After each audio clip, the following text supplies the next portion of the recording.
အွန်ညွတ်လက်ချက်နဲ့မျက်လုံးတစ်ဖက်မြာတန်လန်ဆိုင်နေတဲ့မကောင်းဆိုးဝါကအွန်ညွတ်နဲ့အပေါင်းပါတွေကိုမြေလန်ရှာနေပါတယ်။မြေလန်ရှာနေပေမဲ့ကားလန်မရှာတတ်တဲ့မကောင်းဆိုးဝါကိုတကွက်ပြပြီးအွန်ညွတ်နဲ့ဂျုံကကားအောက်မှာပုံနေခဲ့ပါတယ်။အဝေးထင်းကလုံးနဲ့ကားတွေကိုထိန်းချုပ်ကမကောင်းဆိုးဝါကိုအာယုံလွှဲပြီးစန်းဦးဂျီဆူနဲ့ဟွန်းစုတို့၃ယောက်သားကိုကားပေါ်တင်ခေါ်လာပါတယ်။ကားကိုတော့လိုင်စင်မြသေးတဲ့အွန်ညွတ်ကမောင်းလာတာဖြစ်ပြီးကားဆက်နိုးတန်ကြားတဲ့မကောင်းဆိုးဝါတွေကလည်းအတန်ကြားရနောက်ကိုအုပ်စုလိုက်လာကြပါတယ်။ကားမှန်ကိုခွဲပြီးမကောင်းဆိုးဝါကဂျီဆူရဲ့သပင်ကိုလှမ်းဆွဲလိုက်တဲ့အခါဂျေဟွန်းကမကောင်းဆိုးဝါလက်ကိုမဖြတ်ဖဲဂျီဆူရဲ့သပင်ကိုသာဖြတ်ချလိုက်ပါတယ်။အဲ့ဒီနောက်မကောင်းဆိုးဝါလည်းဂျီဆူလက်ချက်နဲ့ပြုတ်ကျနေခဲ့ပါတယ်။မကောင်းဆိုးဝါတွေကိုပဲပဲနဲ့တွေ့နေခဲ့ကြပြီးအဖိုးကြီးကလည်းမိသနက်နဲ့မီးရီမုတ်ပြီးလာခဲ့ကအကုန်လုံးကိုမိရှို့ဖျက်ဆီးခဲ့ပါတယ်။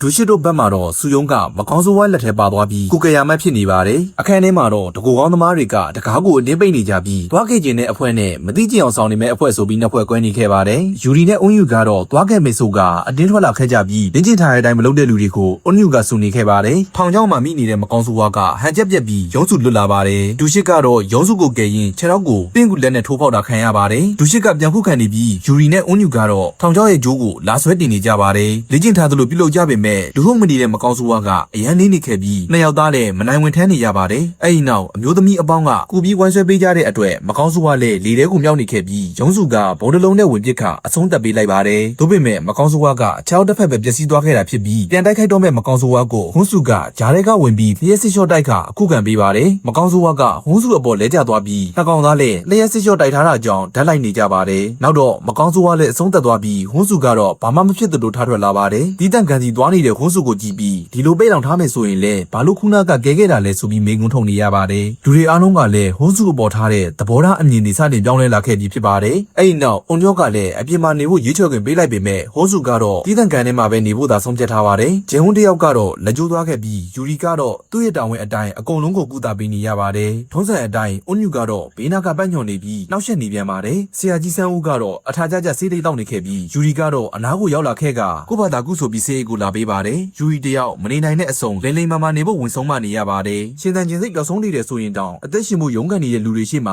မတိတာအောင်နေပေးဖို့ကိုယူရီတယောက်ဝမ်းနဲ့တကြီးပြောနေရပြန်ပါတယ်။လက်ရှိမှာတော့ဆန်းဦးတယောက်ကတော့ယူရီရဲ့စကလုံးလေးအောက်မှာဆက်ရိုင်သွားခဲ့ပြီးသူ့ရဲ့ဒဏ်ရာကိုကုသပေးဖို့တောင်းဆိုနေခဲ့ရပြီးဖြစ်ပါတယ်။ဆန်းဦးမှာတော့ကြောအပြည့်မီးလောင်ထားတဲ့ဒဏ်ရာနဲ့မကောင်းဆိုးဝါးကိုက်ထားတဲ့ဒဏ်ရာတွေရှိနေခဲ့ပြီးဒါတွေကိုသွေးထွက်မလွန်အောင်ဆန်းဦးကတိတ်နဲ့ပတ်ထားခဲ့တာဖြစ်ပါတယ်။ဒါတွေကိုမြင်လိုက်ရတဲ့ယူရီလည်းချက်ချင်းပဲဒဏ်ရာတွေကိုကုသပေးနေခဲ့ပြီးဖြစ်ပါတယ်။အစာစားချိန်မှာတော့ဝေစုလာယူတဲ့ဟွန်းစုကိုလူတွေကဝိုင်းကြည့်နေကြပါတယ်။မလုံလောက်သေးရင်သူမစီကဝေစုကိုယူလို့ရတယ်ဆိုပြီးပေးနေပြန်တဲ့အတွက်အာနာနာနဲ့ရှောင်လာရပြန်ပါတယ်။ဆန်းဦးနဲ့ဟွန်းစုနှစ်ယောက်သားကတော့ဘာမှမပြောဘဲတနေရာမှာမတက်ရက်နေကြပါတယ်။အဖိုးကြီးရောက်လာပြီးသူတို့ကိုကြောကသူတို့နေမဲ့နေရာမှာဝင်ထိုင်တာကြောင့်ဘေးကိုရှောင်ထွက်ဖို့လုပ်နေရပြန်ပါတယ်။ဒါပေမဲ့အဖိုးကြီးကနှစ်ကောင်သားကိုခေါ်ထားလိုက်ပြီးဟာသားတွေပြောနေပြန်ပါတယ်။ငုံငုံငိုင်ငိုင်နဲ့နှစ်ကောင်သားကိုလည်းစားစရာရှိတာစားဖို့ပြောနေပြီးသူ့ကို6လအတွင်းသေဆုံးမယ်လို့ပြောခဲ့တဲ့ဆရာဝန်ကိုဘလို့ရန်ကူးဖြစ်အောင်လုပ်လိုက်တယ်ဆိုပြီးအတွေ့အကြုံတွေဝင်မြနေပြန်ပါတယ်။အဲ့ဒါမှနှစ်ကောင်သားလည်းအဖိုးကြီးရဲ့စော်မှုနဲ့အစားအစာကိုအားရပါရစားပါတော့တယ်။လုံညုံကြီးကမ်းမှာတော့အွန်ယူတယောက်သူမရဲ့ခြေထောက်တန်ရာကိုဆေးလိမ့်နေခဲ့ပါတယ်။အွန်ညောရောက်လာခဲ့က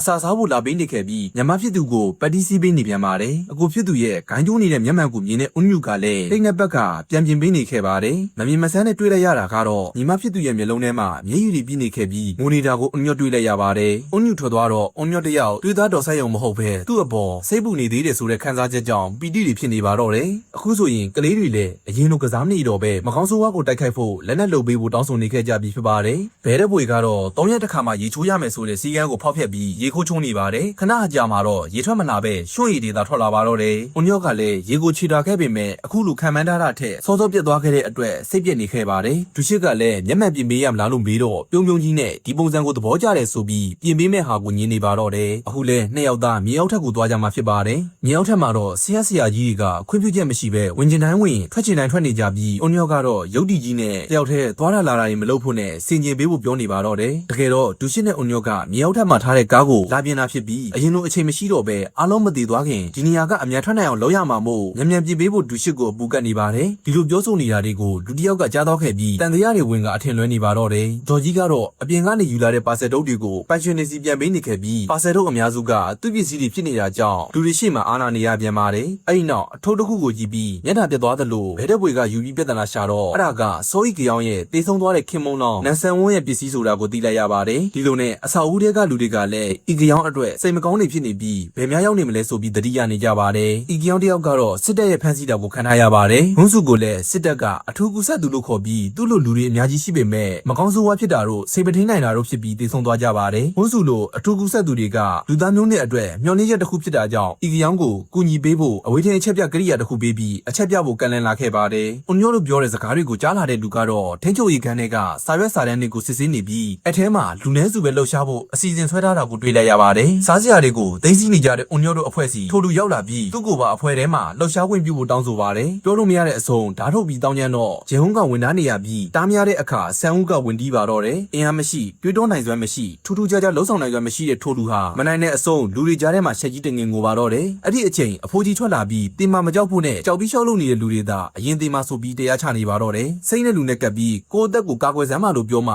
ထိုလူလည်းအတိအသိပြန်ဝင်လာပါတော့တယ်။အွန်ညော့ကတော့စားစရာတွေလည်းမလုံလောက်တော့ပဲ9ရက်စာပဲကြံတော့တဲ့အတွက်အပြင်ကိုထွက်ဖို့နဲ့နီးစပ်ရာစတိုးဆိုင်ရှာဖို့လိုအပ်ကြောင်းသူ့ရဲ့အစီအစဉ်တွေကိုချပြလာပါတယ်။အန်ဒီရများတဲ့ကိစ္စဆိုပေမဲ့မလုံးမဖြစ်တာကြောင့်စွန်သားကြီးရမှာဖြစ်ပါတယ်။ဒီကိစ္စကလည်းအရေးကြီးတဲ့လုပ်ငန်းဖြစ်တာကြောင့်လုံနိုင်စွာရှိတဲ့လူတွေသာလှုပ်ရှားရမှာဖြစ်ပါတယ်။အွန်ညော့ကတော့အရင်ဆုံးဆန်းဦးကိုကူညီပေးဖို့မဲဆွဲပါတော့တယ်။မချီပငန်တွေပြောနေတဲ့ဆန်းဦးကိုလူအသက်တွေကိုကယ်ဘူးလားလို့မေးပြီးတွေးစရာတစ်ခုပေးခဲ့ပါတော့တယ်။အဲ့နောက်ခုနကရိုက်စမ်းမိတဲ့အတွက်လာတောင်းမှန်နေတဲ့လူကိုလည်းဆန်းဦးတယောက်သူမဟုတ်သူလိုပြန်ပြီးတောင်းမှန်နေပြန်ပါတယ်။ဂျေဟုံးကတော့ဘေးနာကနေအရက်ထိုင်တောင်ရင်ကြည့်နေခဲ့ပြီးဆန်းဦးတယောက်ရင်ကြီးလာတယ်ဆိုပြီးမှတ်ချက်ပေးနေပါတော့တယ်။ဂျီစုကတော့ဂီတာတလဲနဲ့တိုင်ပတ်နေကဝန်းစုကတောင်းဆိုတာကြောင့်လက်ဆွမ်းပြရပြန်ပါတယ်။မြစိမ်းအောင်အင်ယာဟာအရင်လိုစူညံတဲ့နေမရှိတော့ပဲဂီတတန်တစ်ခုသာကြားရပြီးတိတ်ဆိတ်နေခဲ့ပြီးဖြစ်ပါတယ်။အိမ်သာထဲမှာတော့အုံးနုတယောက်တစ်ခုခုကိုကြည့်ပြီးထိုင်နေပါတယ်။အပြင်ကနေဘိုင်းနာလိုတကားလာခေါင်းနေတဲ့ဂျီစုကိုကလေးစိတ်နဲ့ဖွင့်မပေးဘူးလုပ်နေတာကြောင့်ဂျီစုတယောက်ကြိတ်ဆဲနေရပြန်ပါတယ်။အဲ့ဒီနောက်မခံနိုင်တဲ့အဆုံးလဲကျသွားခဲ့ပြီးအုံညူကတော့လန်ပြီးអော်နေပါတော့တယ်။အွန်ညော့ကစစ်စစ်ကြည့်လိုက်တော့ဂျီစုမှာဦးတက်ပေါက်နေခဲ့တာဖြစ်ပြီးလူတွေကတော့အွန်ညော့ဘလို့သိလဲဆိုပြီးမေးခွန်းထုတ်နေခဲ့ကြပါတယ်။သူ့အကူကိုမယုံသင်္ကာဖြစ်နေတဲ့လူတွေကိုအွန်ညူကတော့အွန်ညော့က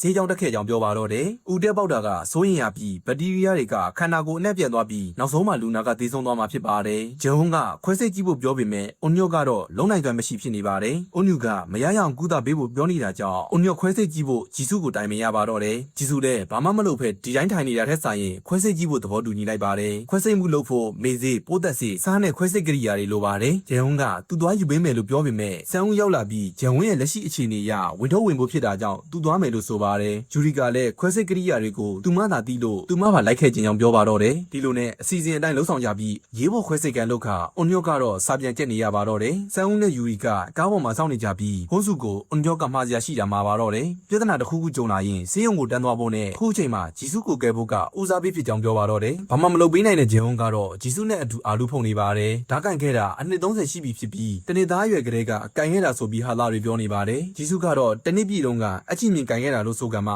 ဂျေဟုံးတယောက်ပြောနိုင်သွားပါတော့တယ်။အောက်တိုဘာ25ရက်နေ့အဲ့ဒီနေ့မှာဟွန်းစုတယောက်ကိုတက်သေးဖို့စီစဉ်ထားတာဖြစ်ပါတယ်။အခုတော့အဲ့လိုမဟုတ်ဘဲလူအများရဲ့အသက်ကိုကယ်ပြီးပရဟိတတွေလုပ်နေရပါတယ်။ဟွန်းစုတယောက်အထက်တန်းကျောင်းသားဘဝကကျောင်းသားတယောက်ကိုကူညီပေးခဲ့မှုပါတယ်။အဲ့ဒီကျောင်းသားကစိုက်ကိုဘက်ဘူဒီကောင်တယောက်ဖြစ်ပြီးဟွန်းစုကိုအဖွဲလိုက်ပေါင်းပြီးအနိုင်ကျင့်ကြပါတယ်။တကြောင်လုံးကိုလည်းဟွန်းစုနဲ့အပေါင်းအသင်းမလုပ်ဖို့ရန်စံတန်ပေးထားခဲ့ကအဲ့ဒီနောက်ဟွန်းစုတယောက်အပေခံဖြစ်လာခဲ့ပါတယ်။ဟွန်းစုရဲ့အဖေကဘူဒီကောင်ရဲ့ကုမ္ပဏီကဝန်ထမ်းတဦးဖြစ်ပြီးဖခင်ကိုပါစော်ကားလာတဲ့အတွက်ဟွန်းစုလည်းပြန်ပြီးလက်ပါရပါတော့တယ်။ဟွန်းစုကတော့မိသားစုအပေါ်တည်တတ်ပေမဲ့သူ့ရဲ့မိသားစုကတော့ဟွန်းစုကိုအဖက်မလုပ်သလိုမိသားစုဝင်လို့ပြောနေရမှတောင်ရှက်နေကြပါတယ်။ဒီနေ့ဘူဒီကောင်ကကျောင်းသားတယောက်ကိုအမေဖြစ်သူအတွက်ခွဲစိတ်ကထုတ်ပေးမယ်ဆိုပြီးအချိန်နဲ့မောင်းလာတဲ့ကားရှိကိုပြေးဝင်ခိုင်းပါတယ်။ဟွန်းစုကကြားသွားပြီးမခံနိုင်တဲ့အဆုံးဘူဒီကောင်ကိုကားရှိမှာတွန်းလှန်လိုက်ပါတယ်။နောက်ရက်မှာတော့ဖခင်ဖြစ်သူအလုပ်ပြုတ်သွားပြီးတကယ်ကြီးဖြစ်သူကလည်းအမေဖြစ်သူဟွန်းစုကြောင့်တေဆုံးခဲ့ရတယ်ဆိုပြီးပြဿနာလာရှာပါတယ်။ဒီအဖြစ်ပြက်တည်ပြီးတဲ့နောက်မှာဟွန်းစုတယောက်ကိုတက်သေးဖို့အကျဉ်းချင်းကြိုးစားခဲ့တာဖြစ်ပါတယ်။အခုဆိုရင်ဆန်းဦးလိုနဲ့အတူကားပေါ်မှာအရင်အကြောင်းတွေကိုပြန်တွေးနေခဲ့ပြီးအဆောက်အဦကထွက်လာခဲ့ပါတော့တယ်။အဆောက်အဦကထွက်ချင်းတစုံတစ်ခုရဲ့တိုက်ခိုက်တာခံရက